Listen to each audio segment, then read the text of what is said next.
So if you do that and then you get the tax credit, then that unit is less expensive than a conventional AC system. So C rating goes from 18 to 17, 16, 15, 14. They're going to go all the way down to like a 6. So on a geothermal system, when we install that loop in the ground and that pipe, that pipe doesn't care if it's 115 outside or if it's 87, right? The temperature below is constant. It's always so like, do you think that that's like kind of overdoing it?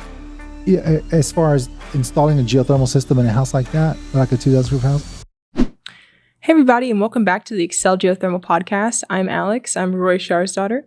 And I'm Roy Schar. This is my daughter, Alex. So today we're going to be talking about geothermal looping systems. So just to get us started, how do you go about installing a geothermal loop system? So there are actually 3 different types. There's the least common type of geothermal loop system, and that's a pond loop. So basically, we take our geothermal piping and we put that into the ground, into the water at the bottom of a pond or lake, and that from there the piping is able to transfer heat into the lake or the water of the lake. The second type of installation, which is a little bit more common than the pond loop, is a horizontal trench, horizontal piping. So basically, what we do there is we actually trench piping in the ground, the vertical length of the pipe that needs to be installed, and then we bury that pipe in the ground horizontally. And sometimes they're 250 feet, 300 feet, 400 feet in length, depending on the design. But there's one of those per ton of air conditioning. And then after we get it all installed, we cover that up. It requires a tremendous amount of land space. And so, when we do installations, especially here in Dallas, Fort Worth, these areas, there usually isn't a pond to install the loop in, and there usually isn't that much land space to install the horizontal piping. So the third installation is the vertical wells, and that's the most popular. We do 99.8% of the time as we do the vertical install, the vertical loop pipe. So what we do there is actually we have drilling rigs, which we have in our company. We'll actually drill a 5-inch diameter hole, and we'll actually drill down anywhere from 300 to 400 and 500 feet in depth, depending on the design. So once we have that well drilled, basically we're just looking for just a hole in the ground, right? So if we hit water or if we hit rock or if we hit anything like that, none of that matters. We're looking for just an open space in the ground. And sometimes it'll have water in it, but once the hole is done, we'll actually install our geothermal pipe down to the bottom of that well. And what it is, basically, it's a big coil that has a U in the middle of it. So let's say we drill a 500-foot well, and we want to put that pipe in the ground. So basically, it'll be 1,010 feet of pipe that's coiled in a big coil, and in the middle of that 1,000 feet, there's a U shape that's connected into the middle that comes from the factory. So 500 foot on one side of that U, and then 500 foot on the other side of the U, and then from there we basically put that pipe on a spindle and lower the pipe all the way to the bottom of the well. So by doing that, the pipe is inserted into the ground. Then we end up with about 5 feet of pipe on the top side of the ground. Once that pipe is in, basically what we've done, we've created a big loop. One pipe down, makes a U at the bottom, and comes back up. With the pipe is usually 1-inch pipe, so or either 1 inch or 1 1/4 inch pipe. But once that pipe is in the ground, there's space between the pipe and the ground itself that we have to fill in. We use bentonite grout for that. So basically, we have a machine that mixes up grout with water, and we insert that into the ground, and that fills a hole between the ground and the pipe itself. And that basically, in a basic sense, completes a geothermal well. Now, there's usually many of those. So depending on the design, size of the house, there's some variables, but we measure how many we need in tons. So let's just say a house needs 5 tons. Then you will usually install 5 of those wells. So we usually install those 20 feet apart from each other. So by the time we're done on a project that needs 5 wells, basically we have 5 holes in the ground that we are installing these wells in, these pipes in, and that basically completes the vertical installation of a vertical loop system. Wow. So I feel like there's a lot of misconception that you kind of just cleared out. So essentially, like horizontal is you have enough space to go Correct. sideways, Mhm. and then vertical is straight down. That's right. So the misconception being that you have to have a lot of land That's right. in order to drill, and the answer there is no, you can go vertical. Correct. Yeah. But when it comes to that vertical space, so Mhm. like let's say that somebody has like a 2,000 square foot house, Right. like they don't have like an acre. They Right. literally live in a very normal neighborhood. Right. Could they get geothermal with something like that? Yeah. So there's two types of installations when we go into install geothermal systems in a house. One would be an existing house, right? So let's say 2,000 square feet on a lot, and the house is already existing. That's kind of one parameter. The other parameter is a 2,000 square foot on a lot that's going to be built. So in both situations, what we do is let's just say first on the house that's existing, right? Let's just say you own a 2,000 square foot house, and you want geothermal. So I'll come take a look and see what how much space we actually do have. We have different size drilling rigs for different applications, right? So let's just say you have a front yard area that can handle 3 wells, then you have like a side yard area that's a little bit smaller that can handle the other 2. Well, that's assuming that you need 5 tons for a 2,000 square foot house, and that's about what you would need on a 2,000 square foot house. But we could still install those wells, right? So depending on, like I said, the size of the lot, but we can install with the larger machine, we can install 3 in the front yard, and then with a smaller machine, we can install 2 on the side yard. And so far, there hasn't really been anything that we haven't been able to install when it comes to, say, that scenario, an existing house. But trees are important. How big the trees are, how old they are. If you have how much driveway you have, if it's concrete or gravel. There's a lot of different aspects to that. But so far we've been able to do each installation that we've been asked to do. It seems a little complicated, and it is a little bit complicated because you still have, gas lines, sprinkler systems, all those other things that we have to contend with when it comes to installing those. But it's still possible.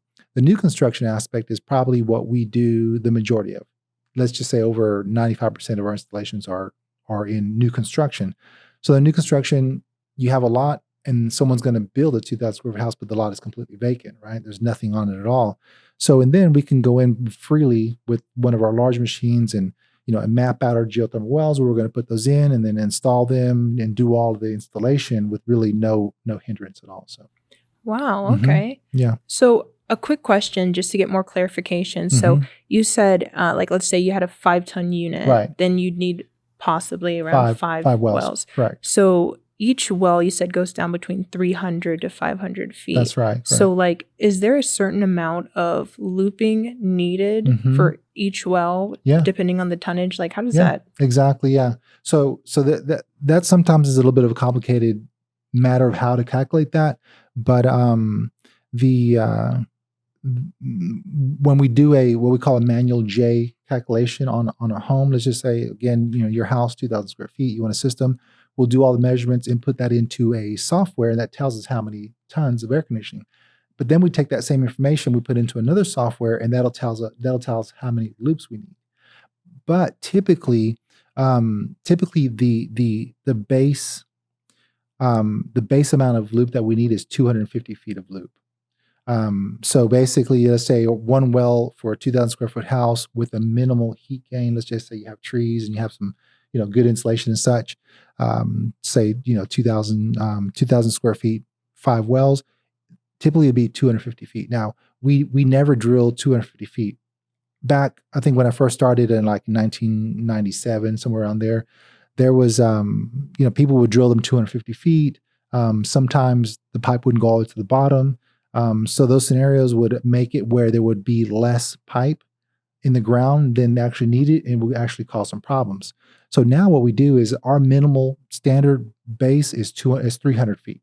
So if you have a 2,000 square foot house and you need 5 wells, we're going to come in and drill 300 foot wells and install 300 foot of pipe. Actually in total 600 feet of pipe, but pipe all the way down to the bottom of the well.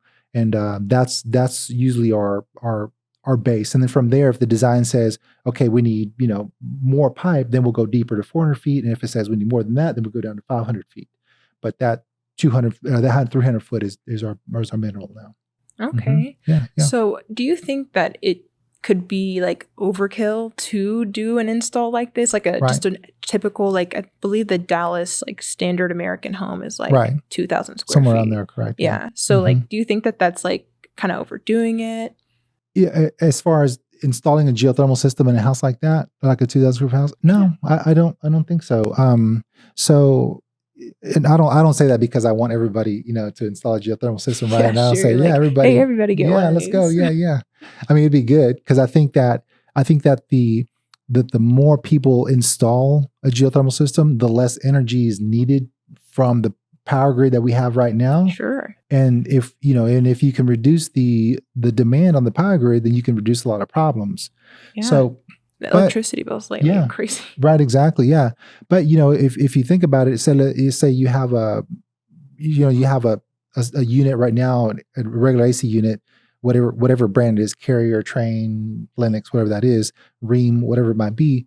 Let's just say that the SEER rating right now, or the efficiency rating of that system, like a really good one is like 18 SEER, right? That's like if you install a new system. If you have an old system, maybe 12 or 10. So higher is better. The higher, Okay. yeah, the higher the number is better, correct. And so if you were to take a house, say 2,000 square feet, and install a geothermal system, it would certainly cost more than a conventional AC system. But if you do like some basic economics, right, as far as cost of things, and nothing gets cheaper. Everything's always more expensive. So electricity will always continue to be more and more expensive. So let's say if you were to install a geothermal system now, with a geothermal system with 5 loops and whatever the design for that house, then what you're doing basically is you're buying a geothermal system, and the base geothermal system that we install is a 29 SEER. So that's like the basic, and it goes from there to a 37 SEER, and then it goes up to a 56 SEER. Oh wow. Yeah, geothermal systems aren't really rated at SEER ratings. They're rated more at EER, energy efficiency ratings. That's a whole another topic, but really, really simple. A regular AC system is a SEER, like SEER, because the efficiency changes with the atmosphere, right? So the factory says, okay, I'm gonna build an 18 SEER unit, and it's 18 SEER at 87 degrees outside air temperature. So when it's outside, you're outside 87. You got the most efficient for that system, 87 degrees outside air temperature. It's 18 SEER. But whenever it gets hotter, because the hotter it is, the harder it is for that unit to take heat out of the ground, out of the unit. That SEER rating goes from 18 to 17, 16, 15, 14. It'll go all the way down to like a 6. Yeah, when we're like 110 outside, right? That's why your electric bills are always higher, the hotter it is, right? So on a geothermal system, we don't really measure as SEER, but we convert it to be able to compare. But they're actually measured in EER. So you drop the S off, because that has an energy efficiency rating, because the ground temperature, when we install that loop in the ground and that pipe, that pipe doesn't care if it's 115 outside or if it's 87, right? Because the temperature below is constant. It's always the same, correct? Yeah. So if you buy a 29 SEER geothermal unit and it's 110 outside, you still have a 29 SEER unit. The reason why I say all that is because if you install, as far as maybe being overkill in a house to, like 2,000 square feet to install a geothermal system, if you do that now, and say electricity right now is at 13 cents a kilowatt hour, whatever, I'm sure what the average is right now, but some people shop around and get, better deals. But let's say around 13, 14 cents a kilowatt hour, the more expensive the electricity gets, as time goes on, it goes up. Right, you get more expensive, but the geothermal system will try to will keep your electric bills more constant, right?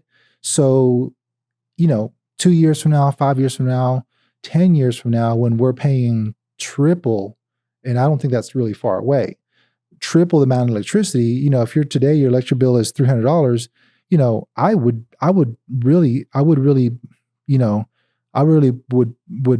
put some money on saying that in 5 years from now, your electric bill is going to be $900 a month. Yeah. So if you were to buy a system now at what it costs now, in the future, you can guarantee that you can keep your bills lower by buying a geothermal system. So So the answer to the question is no. It's not an overkill. It's certainly a good investment against something like electricity, which will always get more and more expensive. Right. And with that system, your geothermal system will always be efficient. Will always be that same efficiency. So you can guarantee lower electric bills that way. Right. Mhm. And then one thing that I learned from you before is that the wells are permanent. That's right. Yeah. Yeah. So they have a life expectancy of like 206 years. wow. Yeah, I'm not They'll sure. outlive you. Yeah. Yeah. For sure. Outlive me for sure. Yeah. But it's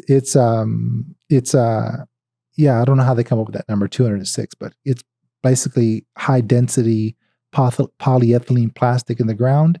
As long as there's no UV light hitting it, it lasts forever. Plastic lasts forever. Yeah, exactly. Yeah, really. Yeah. So, wow. So, I'm curious, just like getting a little bit abstract. Yeah. Could you see like a future? Like, let's just say that geothermal is like mass adopted, and you're talking about new construction versus existing, and so we're seeing like a lot of new neighborhoods come up, especially like in Dallas, like North Texas, surrounding outside. Could you ever see like a space where one neighborhood is built with like a continuous loop system? Yeah. So actually, that's already happening in a couple different places. Really? Yeah. Wow, so I think the furthest one away, I'm not 100% sure of the state, but I think it's Kentucky or something like that. So they're doing a really big subdivision, right? That has basically a big common loop, and everybody's sharing that loop. Wow. Another area that's doing it is Austin. So in Austin, Texas, there's another. I forget the name of the subdivision, but it's something like 2,000 plus houses, and they're all being installed on a common loop. So basically, someone's gone in and installed all of the loop system for the entire house, although the subdivision, or for the entire subdivision, although the subdivision's not complete, they're adding houses, but each time they add a house, they just tap right into the loop. Wow. There's another subdivision here, though. It's here in Frisco, Texas. And so right up the road from us, where we are actually installing, I think there's like 126 houses.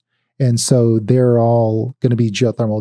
They're a very green grass roof type house, really, modern looking. But the difference on that one is they're all going to have geothermal, but they don't share a loop. Okay. So basically, they all have their own individual loop systems, and as they're being built, we're installing. That's actually one of our projects that we're working on.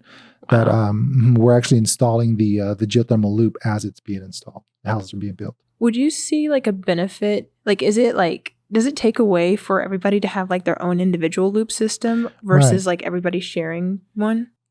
So I don't want to give away any, I don't want to give away any ideas to anybody who might be thinking about this, but so I see sometime in the future where like a company like us could install and finance a geothermal loop.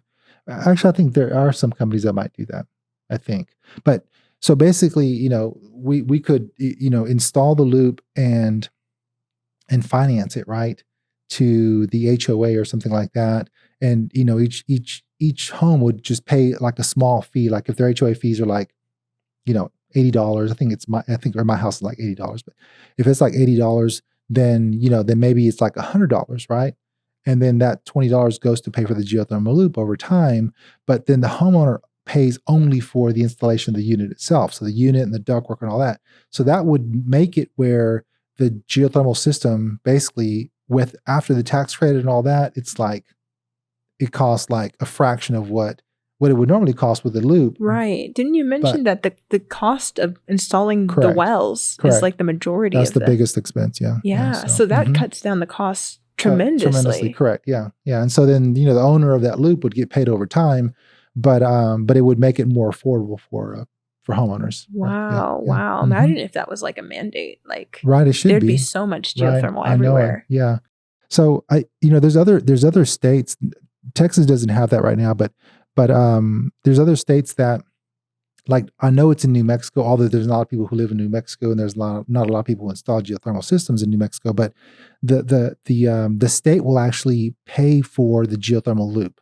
So basically, be it vertical, horizontal, pond loop, they actually pay for that portion of it. Then the homeowner pays for the rest, which is the geothermal unit, the ductwork, the controls, all that, right? But then they get 30% tax credit on that. Wow. So that makes it where, where installing a geothermal system, a unit itself minus the loop is about the same cost, maybe a little bit more, but about the same cost as a really high-end conventional system, right? Wow. So if you do that and then you get the tax credit, then that unit is less expensive than a conventional AC system. So I know New Mexico is doing that. I'm not sure if Oklahoma does it, but there's quite a few states that has done that to basically boost the installation of the geothermal systems. So why do you think that they do that to boost it? Like, what's their incentive? Yeah, like the state. So I mean, if you think about it, like we just talked a minute ago, like if like I don't know how many houses are being built in Texas, like on a regular basis, but let's just say that 100 houses a day are being completed in Texas, which I think that's like a really low number. But if let's just say that 100 houses and they all needed, let's say a 2,000 square foot house, right? And they all needed a 200 amp circuit, right? So basically they need 200 amps for that house. So how much is that? Like 200,000 something? I'm not that. That's a whole lot. It's a lot. It's a lot. Yeah, me neither. Okay, there's a lot of amps, right? A lot, right? So if so the power company basically has to be able to provide enough power for those houses at max usage, which is 200 amps, right? So if the power grid is like, okay, there's 100 houses today, I need this much power, and I need it ready for August, when everybody's run the AC wide open. And okay, so if you use geothermal and then you only need like 100 amps for the same house, right? Basically, you just cut that load in half. Right. So in that situation, if you say, okay, instead of now the power company has to supply, 200 amps per house times 100 houses, then you'll need 100 amp per house for 200 houses, 100 houses, whatever that is, 100 houses. Then basically what happens is the power companies don't have to think about adding more power plants or adding more ways of, producing electricity. So in that essence, that if the state says, hey, you know what, I'm gonna pay for the geothermal loop, which is it is money, right? But if they say, okay, I'm gonna pay for the geothermal loop, but then you pay for the inside, it makes it more affordable, people can use it, and then they don't have to worry about adding more power plants or adding more ways to get electricity for all these hundreds or even thousands of homes that are being completed daily and weekly. It's kind of crazy. Sorry, I didn't cut you off, but like, how many people are moving to Texas? Oh yeah. There's an insane amount of people moving to Texas. So it's like, you would think that, because like there's so many people moving here, so we need more power. So like, correct. I guess essentially you would do something like that to avoid like an energy crisis. Yeah. Yeah, so, exactly. Yeah, you would think that a place like Texas that we would have more stuff like that. You would think there'd be more incentives to use that technology and basically reduce the the need for adding more power plants, which, that's another complicated topic on its own. But I mean, if you just simply do the math, if you can, cut a house's AC consumption by, let's just say 50%, right?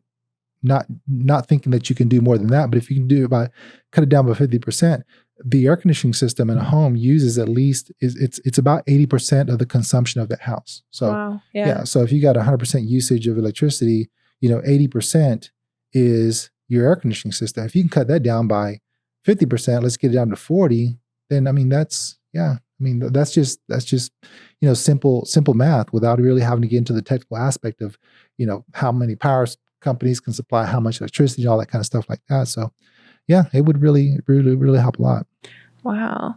Okay, so just another question in general. So we started the episode really focusing in on loops. Yeah, correct. Do you think that most conventional contractors, like who install conventional units, do you think that they understand the concept of geothermal loops? Yeah, so I think that I'd say that probably most contractors don't. And kind of depending on, kind of their background, but if they've like done some research or, looked for some resources to be explained to homeowners, how the loop systems are installed and things like that. I don't think so, but I say that because I do a lot of education with contractors. So almost every day I get, calls that we got customers who are interested, and we don't know much about them. Whether it be a group of contractors, as far as a construction company or just an individual contractor, and then they'll find me or somebody like me, but hopefully me. But and so I go meet with them and I explain to them how the loop system works, how the geothermal system works, and I educate them. And then typically from then, then they have enough information then to go to the homeowner. Or if not, then I will meet with the homeowner also and explain to them how it works, how it's installed. And so then they have the knowledge for them for the next one. But I think the vast majority of builders, I don't think that we work with a lot of builders in Dallas, quite a few, but I think most of them don't really know a lot about geothermal systems. Okay. Mm-hmm. And then I guess one more question before we wrap it up. Okay. Do you think that builders can benefit from working with geothermal companies to have geothermal installed? Like, do you think it could raise the home value or the perceived value? Yeah, that's a good question. I would say 10 years ago, no. 10 years ago, people who would get geothermal systems would be people who were like, oh yeah, I know what a system is and I want that, right? But now the answer is yes. Now it's a little bit different because I think there's a lot of people now are looking for, energy efficiency. They want we build a lot of homes that are Energy Star rated. So in order to be Energy Star rated, you have to meet a certain criteria, and air conditioning is the biggest way of getting that criteria met. Mm-hmm. And so, and also too, I tell some builders too that if they want to stand apart from everybody else who builds a house or do something, to do geothermal, because that's it's above and beyond, right? And so yeah, in that aspect is, it's good to, to kind of reach out that way, and good for builders. And lastly, just on a geothermal system itself, when it comes to builders, when it comes to homeowners. So because on a geothermal system, we don't use gas heat to heat the house, right? So it would benefit a builder so that they don't have to bring the gas line into the house for the heated house. Now they do have to bring a small line to be able to do a gas stove or lanterns and things like that, right? But because the geothermal system can also provide hot water, they don't have to have gas or natural gas to a water heater.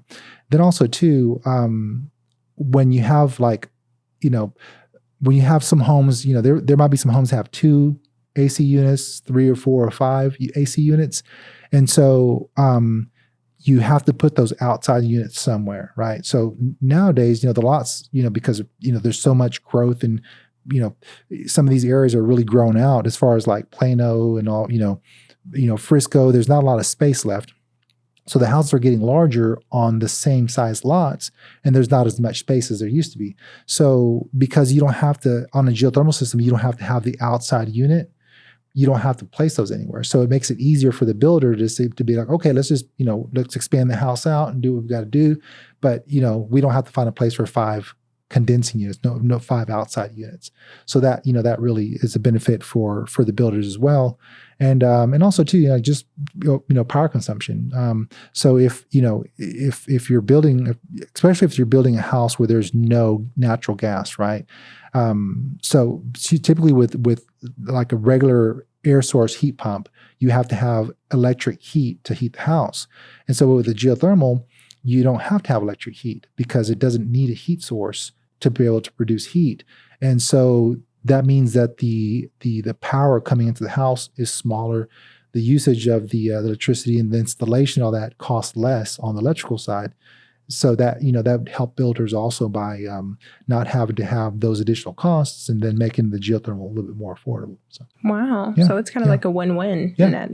Yeah. Very nice. Exactly. Altogether, yeah. Okay, so we're going to close this up, but is there anything that you think that existing homeowners should know, or just anybody who wants to get geothermal, anything they should know about loops or just geothermal in general? Yeah, I think that what you mentioned at the very beginning is real important when it comes to the geothermal loop.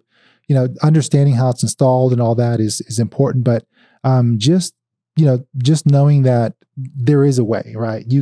we can do it somehow. So if we really want to install a geothermal system in a house, I think that not looking at your yard and saying, oh, according to what he said, we need all these feet, we need all these pipes, we need all this stuff. It won't work here. No, just give it a try. It doesn't hurt anything to call us and say, hey, I'm interested in a geothermal system. Can you come out, take a look at it, see if I can make it work? And I would say there's always a way to make it work. So give it a try. Definitely. Okay, guys. Well, thank you so much for watching. This has been the Excel Geothermal AC and Heat podcast. I'm Alex. I'm Roy. And thank y'all so much for watching. Thank you. Bye-bye. Bye, y'all. Bye.